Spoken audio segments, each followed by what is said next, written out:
Tell us what the extra duties you got. There's that assistant defensive coordinator position, that kind of thing, and how that's working in with your regular duties. Well, I was doing the special teams coordinator last year, so I dropped that and then picked up the co-defensive coordinator. So Wes and I are working hand in hand with it, and obviously Wes is making the calls. As far as my duties go, just having an overall say in what we're doing schematically, whether it be with the front linebackers or the back end, coverage-wise, helping Wes with the calls, looking at formations, shifts, personnel, just all that thing I'm getting to put my eyes on and really have a say in. Some of it I was already doing in the box, but now on the practice field, having a little bit more say and having a bigger voice with the players. On that thing, are you going to be in the box during the games again? I'm going to stay in the box, yeah.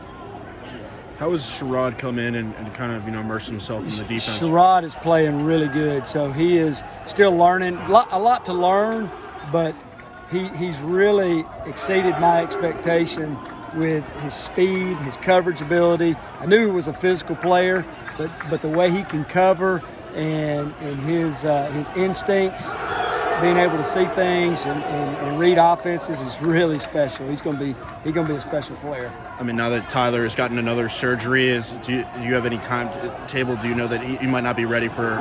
Well, we're hoping he'll be ready in August to come back. So he's very engaged in our meetings, and he's played so many different positions over the years that he really knows the defense inside and out. So I'm expecting him to make a full recovery and be ready to go when we start summer practice. So even though he's not out there, do you feel like he's helping some of the young guys? I do, absolutely. He's helping himself because he's on the front row. He's answering questions. He's not looking to go to the training room and miss what's going on in the meeting room. He's getting his work done, his rehab done. Of course, he had surgery last week, but he's going to be just fine.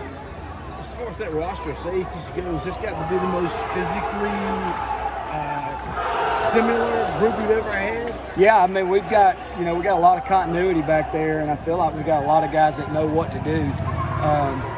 We've got a lot of stuff in right now, and I feel like, all the way down to even some of our walk-on players there, they have a pretty good understanding of it. My goal coming in for the safeties was, to cross-train, be able to play both strong and free, the nickel, with Nakuba to be able to play some corner, some nickel, and some strong, and we've been able to do that, and the guys are really picking up on it. And Jalen Smith, Jalen Phillips, his progression over JP's been incredible. He's been, he stepped in. I feel like he's got a lot more confidence. He's a lot more seasoned right now. He's played a lot. He started in several games, and he's really embraced his role. And what he did in the Cheez-It Bowl, he was fantastic. Had a great game. I think he had two pass breakups, had a few big hits in that game, and then he's come out this spring and really emerged as a leader of that group, and just eager and hungry to learn and get better. So, I think his coverage skills have gotten a lot better too. You mentioned Nakuba. Has he been able to take his game to the next level so far from what you've seen from him? Oh, definitely. Nakuba's a special player. And he's doing it at 3 different positions and picking up on it. He's just get all that knowledge. All that's going to do is just help him and help us, to get more speed on the field at times when we need to. And but he's definitely improved a ton. Speaking of the Cheez-It Bowl, did it help that you guys had that time together instead of just coming in cold in the spring and saying, "Hey, we're the new DCs"? There's no question about it. You get that thrown on you, and which is fantastic. That's exactly what you want in this business. You want that opportunity, and Wes and I worked really well together. We worked really well together. Even when he was an analyst, the guy's brilliant and does a great job. But not only that, he's very humble, and But yes, to answer your question, going through a whole, we went through the 2 weeks of preparation and getting ready and getting in front of the guys and gaining their confidence and gaining their trust, because we played really good defense, efficiency-wise, better than we played all year last year. So now that you've had this part of the spring, you had the day of scrimmage, is the defense where you guys want it to be? Well, it's never where you want it to be. You always want it to get better and better and better, but we're playing at a high level right now in the scrimmages. we started off the scrimmage today with a pick six by Nate Wiggins. Then we turn around and Toriano Pride picks one off and runs it back for a touchdown. And that's kind of been what we've been wanting to see. Is we've been getting a lot of turnovers with strips and poking the ball out. That's been an emphasis for us. But to come out and get the interceptions, that was something we were putting a lot of emphasis on. Hey, we want to get the ball in the air. All right, let's go get the ball, which means we got to do better in our one-on-one drills. So it tells me we're improving in our man-to-man periods. And then when you put 11 on 11 out there, that shows up. So, that's been good to see coverage-wise. And then, up front, we're doing it without Brian Brzee and Trey Williams right now. Those guys, those defensive linemen, they're getting opportunity. I mean, they're really stepping up and, and doing well. And, same thing at all positions, really. What's a realistic expectation for you guys as a defense as a whole for this coming season? I mean, it's to be, obviously it's to be the best ever. I mean, that's what you want here at Clemson, right? I mean, it's, best is the standard. So I mean, we want to have the best defense we've ever had, but we got a lot of work to do, to reach that goal. But we've got the tools to do it. Thad Turnipseed told me one time every national championship team he's been a part of had a dominant defensive line, and that was the common denominator. Right. Will you have a national championship caliber defensive line this There's year? no question. Our defensive line is fantastic, and as long as they put in the work from now until the time we start, the work that needs to be done, and we don't go reading our press clippings, we got a chance. But you got to put the work in. When you go back to that 2018 defensive line, those guys were different. They were special, and they had great leadership. And this defensive line has that same thing about them. They have that same characteristic about them. So, and they got a lot of experience too. Going back to the cross training you discussed about earlier with Nakua, what do you see when you bring Barrett Carter back to the safety position? Does he come back there for you and you just play him back there yet and play him back there yet? Yeah, he has. Yes, he's a guy that can play multiple positions, especially on early downs. He can do that, but that's kind of where that nickel position, the nickel Sam position, has come to. I mean, it's become a space game. So you got to have guys that can play that space, but he's unique because he can cover guys, but he can get in the box and be physical with guys too. He's got the size, the speed, and agility to do it. Last week, Nolan went out there and showed out on Pro Day. What do you think an NFL team are going to get him if he gets that opportunity? I think they're going to be shocked. I think they're going to be shocked at how good he is. I mean, the guy's a baller, and he has been since the day he stepped on the field here. He's more athletic than anybody gives him credit for. I mean, 37.5-inch vertical jump is unbelievable.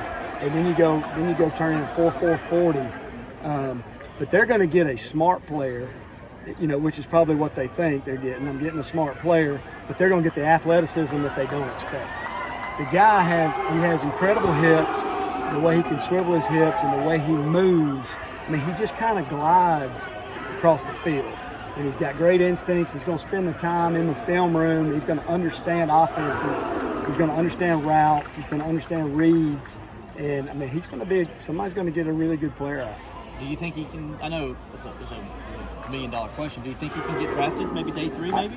Yeah, I think definitely can get drafted. Yeah. I mean, he just needs to get a chance. And we've had guys from Clemson that have not been drafted that's gotten opportunities, and they're making millions of dollars right now as free agents. So I mean, if somebody doesn't draft him, then he just needs a chance. But I mean, if I'm an NFL team, I'd draft that dude all day. He's a baller. What is something he did in practice or whatever that kind of just, when you look back at his career, that really kind of stood out to you to say this guy's got something special? I think just the way he moves, just in general, and then being able to put him. I've been talking about playing multiple spots on defense, just to be able to move him. I think, one game he'd start at nickel, one game he'd start at free safety, one game he'd start at strong safety, and to go in there and then be able to play. But I think the first play against, or not the first play, but against Louisville down there in the red zone, what's that quarterback? Cunningham or Jackson? No, Jackson. Yeah. Jackson breaks loose and he tackles him in open field and keeps him out of the end zone. And when I saw that, I was like, that guy special right there. So Somebody walking out today winked at me and said defense is great, bend but don't break most of the time. Is that kind of an apt description of what you saw out there today? I don't know. I thought we looked pretty good. I didn't see a lot of bending. we scored 2 defensive. Let's see. We got a 3 and out to start with. We got a pick 6 on the next drive. Then we got another pick 6 on the next drive. Sure. I'd say that's pretty aggressive. Had a 2-minute stop where they didn't even get a field goal out of it with our first group. The only disappointing thing would have been probably on the 4-yard line. We let them score on a little crush route where we had a bust, but that's fixable. Right. It wasn't a lack of effort or anything like that.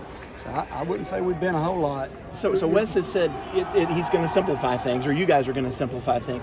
Not make it a simple defense, but make this defense play faster. Have you seen that, and have you seen it out here? Absolutely, and I think part of that is as we do our. I mean, we're still going to have the same stuff. Sure. But as we do the install, we're focusing a little bit longer and shorter on the day. So I mean, we're making the install a little bit shorter per day. But I mean, you get to the end of the spring, we got, and you check it with last spring, we're about the same. We're about at the same spot. We've just spent more time on the front end, learning it, perfecting it, trying to master, the different nuances of the scheme. You're replacing 2 potentially first-round draft cornerbacks, going in this year. What are you seeing out of Sheridan and the guys out there so far? Well, Sheridan is, before he got hurt a little bit, he was fantastic, and he'll be back. So just his knowledge and him making plays on the front end's been great. And then Nate Wiggins. If you were able to watch the scrimmage today, he was as good as anybody that we've had since I've been here. I mean, he probably had 3 PBUs, 4 PBUs today, and a pick 6, and I mean, he was all over the place. Dabo has said with Nate, it's more like polishing him up. Yeah, no doubt. He just keep learning the defense. I mean, he's still a young player, still learning what to do, but he's got a great skill set. He's got great length, speed, change of direction, and he's got a good feel for the game. What about the other freshman guys, Toriano? Toriano's been great. He's playing really well, making play. He had the other pick 6 today, on that 3rd drive. But Toriano's been great. I think the thing I've been impressed with him is how much football knowledge he has. He understands leverage, and he understands, what offenses are trying to attack with. So, and then Lucas is going to be great too. His athleticism is size. He's huge. He's tall and long, but he can jump and run and do all those things. So it's exciting.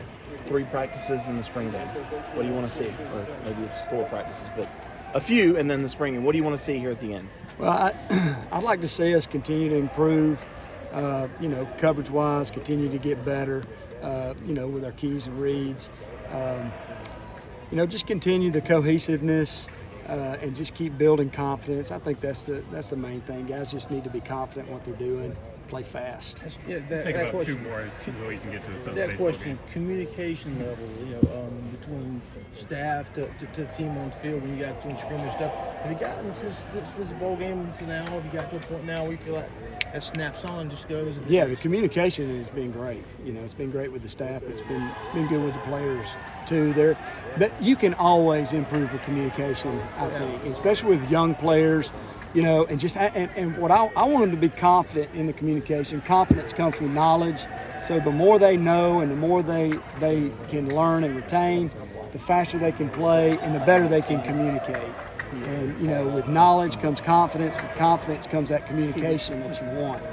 That's what leadership last year. You lost a lot of leadership back there. Nolan was back there. Mm-hmm. Who's that guy back there now this year? JP's been a great leader for us back there.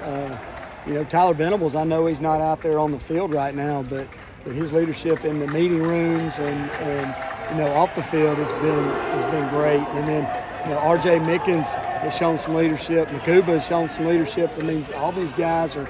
Landon Sanders is doing a lot of good things right now. I know he can't go full speed, but but he's playing really fast. So excited about what he brings to the table. But all of them are trying to be leaders. We'll take one last one for Coach if anybody has. Where's Landon from just a health standpoint right now? He's in great shape. He's in great shape and probably could go, but let's not take the chance right now. Let's get him a little bit stronger, get him to August and ready to go. But he's taking thud reps. He's just not taking anybody to the ground. So he's doing really well. Go see some baseball.